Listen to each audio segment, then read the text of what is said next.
Hare Krishna. So Krishna has started speaking about his opulences. In this particular verse that we're going to see now, Krishna is speaking about his opulences, and at the same time Krishna is going to speak about what is the result that a person gets who understands Krishna.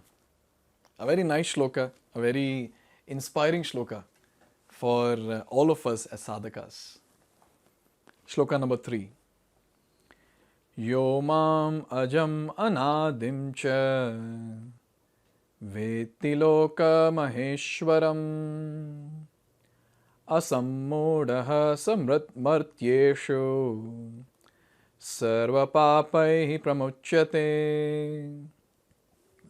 So Krishna is saying here, Yo mam veti, anyone who knows me as what? Now he's talking about his opulences. Ajam, unborn. Anadim, beginningless. Loka Maheshwaram, the Supreme Lord of all the worlds. What happens to such a person? He is asammudaha, he is undeluded. Sa martyeshu, in all the mortal beings, he is undeluded. And sarva papahi pramuchyate, he is freed from all sins. So anyone who understands Krishna, he being unborn, he being beginningless, and he being the Supreme Lord of all the worlds, such a person remains undeluded in this mortal world, amongst the mortal beings, and such a person is freed from all the sins. All the sins. That's what Krishna is saying here. So in chapter 7, shloka number 3, Krishna spoke this verse which says, Manushyanam sahasresho kaschid yatati siddhaye yatatam api siddhanam kaschin mam veti tattvataha. Those who are trying to elevate themselves to the platform of spiritual realization are not ordinary men. They are superior to millions and millions of ordinary men who have no knowledge of spiritual realization. So there are sahasra manushya, many thousands of beings are there. And from that, very few special ones, they endeavor to understand Krishna. They endeavor on the path of self-realization. And here it is said that, but out of those actually trying to understand their spiritual situation, one who can come to the understanding that Krishna is the Supreme Personality of Godhead, the proprietor of everything, the unborn, is the most successful spiritually realized person. In that stage only, when one has fully understood Krishna's supreme position, can one be free completely from all sinful reactions. So when we are endeavoring on the path of Krishna consciousness, or on the broader perspective, spirituality, we have to understand what is the goal of spirituality. The goal of spirituality is to know Krishna, to understand Krishna, to go back to Krishna. That is the goal. There is no other goal apart from this. Peace of mind, mystical powers, and this and that, whatever is there on the list, all that is just a mere byproduct of knowing Krishna and attaining Krishna. So this is a very important point to note, that now when we are practicing devotional service, our goal should be clear.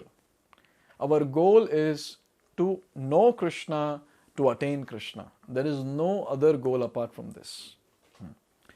Here it's given, the Lord is different from living entities who are taking birth and dying due to material attachment. The conditioned souls are changing their bodies, but his body is not changeable. Even when he comes to this material world, he comes as the same unborn.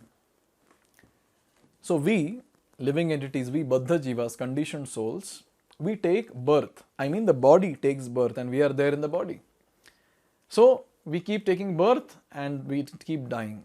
So I'm using the word we because we are very much attached to the body and we recognize ourselves with the body. So we call it as we. So we take birth and we are dying. But now when it comes to the Lord, he's unchangeable because he never takes any birth.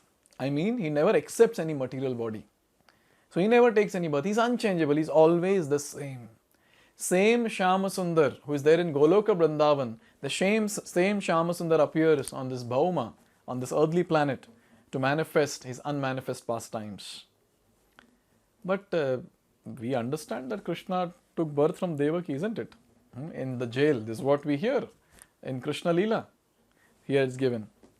If Krishna is known as the son of Devaki, then how can he be unborn? A very important question.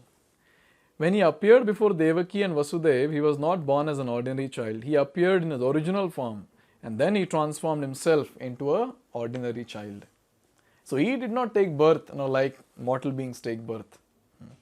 So mortal beings, when they take birth, what happens? Immediately they start crying so much because of the pain of taking birth in this material world. And it's all dirty, when a mortal being takes birth. But when Lord Sri Krishna appeared in front of Devaki and Vasudev in the jail, he appeared in his four hands, Shankha, Chakra, Gada, Padma, and beautiful Vaijayanti Mala, beautiful golden helmet with kundala, that is earrings, Kaustuba gem, Srivatsa mark, everything was there, Pitambara Vastra, everything was there, full-fledged form of the Lord. And then in front of Devaki and Vasudev, he came back, or he transformed himself into a small ordinary baby. This is called as inconceivable. So this is basically the birth of unborn that we just discussed. So Lord is unborn, but at the same time he takes birth. Very inconceivable. Like for example, in Damodar Leela, what happened is, Mother Yashoda was trying to tie Krishna to a wooden grinding motor. And the huge ropes were used. They were tied to each other and huge ropes were used to tie him.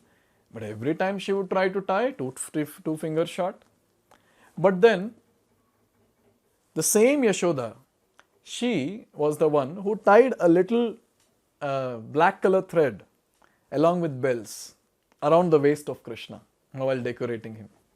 Now it's very inconceivable that the same lady who was not trying to tie him to a wooden grinding motor was not able to tie, but he or she herself, she had tied that black thread with the bells around his waist. This is called as inconceivable. At one place it is possible, at another place it is not possible. Inconceivable potency of Lord Sri Krishna. Here it is given that Loka Maheshwaram indicate that one should know that Lord Krishna is the supreme proprietor of the planetary systems of universe. He was existing before the creation and he is different from his creation.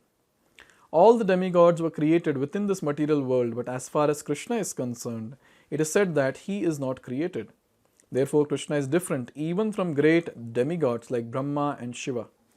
And because he is the creator of Brahma, Shiva and all other demigods, he is the supreme person of all planets. So he is the supreme controller. He is Sarva Loka Maheshwaram. He is the supreme controller of all the planets, all the Devi Devtas. He is the creator of all Devi Devtas. So this point has to be noted very, very clearly. But then the same supreme controller became the chariot driver who was controlled by Arjuna on the battlefield of Kurukshetra. So the opulence of the Lord, the greatness of the Lord is he controls all the beings, including the great Devi Devtas like the Brahma, Shiva and the great giant planets. That is the greatness of the Lord. And what is his sweetness? The same controller becomes the chariot driver of his devotee just to please his devotee and just to assist his devotee. So he is like, he is very opulent, at the same time he is very sweet. Loka Maheshwaram. The conception that there are things auspicious and inauspicious in the material world is more or less a mental concoction, because there is nothing auspicious in the material world. Everything is inauspicious because the very material nature is inauspicious. A very, very bitter truth is presented here. We might say, oh, this is auspicious, this is inauspicious. But the fact is, this entire material world itself is inauspicious. But then, is there any way to create some auspiciousness in our lives? Because we have to live, right? We have to exist here for some time. So, is there any way to create auspiciousness? There is a way. If we at all want our activities to be auspicious, then we should work under the directions of Supreme Lord. Such directions are given in the authoritative scriptures such as Srimad Bhagavatam and Bhagavad Gita, or from a bona fide spiritual master. So this is the point. When we follow the life manual, Bhagavad Gita, when we follow Srimad Bhagavatam, what happens is, the activities that we do becomes Krishna conscious, and automatically each and every aspect of our life becomes auspicious. Because wherever there is Krishna, auspiciousness has to come. There is no question of no auspiciousness there. So it's a very important thing to note. The swadhyaya that we are doing, that is reading Bhagavad Gita, studying Bhagavad Gita, studying Srimad Bhagavatam, all this will actually help us to create auspiciousness in our lives and in the lives of those people whom we are trying to assist by helping them to understand Bhagavad Gita and Srimad Bhagavatam. So when it comes to us as devotees, we don't accept things whimsically or blindly. We always cross-check with three entities: Guru, spiritual master; Sadhu, the realized devotees; and third is Shastra, that is the Vedic literatures, especially Bhagavad Gita and Srimad Bhagavatam. So Guru, Sadhu and Shastra. So it's a very important point to note that as devotees, we have to always cross-check with Shastra, always cross-check with our spiritual master and the various senior Vaishnavas who are present. Whimsically, we cannot conclude something. Nowadays, it's happening where people just whimsically conclude something from their own imperfect experiences. But then that conclusion will not take us anywhere. But the conclusion or the conclusive truth that is given in the Vedic scriptures will actually take us back to Godhead. Will help us to break the cycle of birth and death. So it's a very important thing that we shouldn't get deviated from so-called people who are sharing their experiences and saying that this is absolute or this is perfect. We should understand that mortal beings, when they share their experience, that experience itself is mortal and the experience is very, very imperfect, because our human body, our senses, our thought process, everything is imperfect. But then what about the Shastras? Shastras are perfect because Krishna has given that, and Krishna is a perfect personality, absolute truth without any defects that we people have.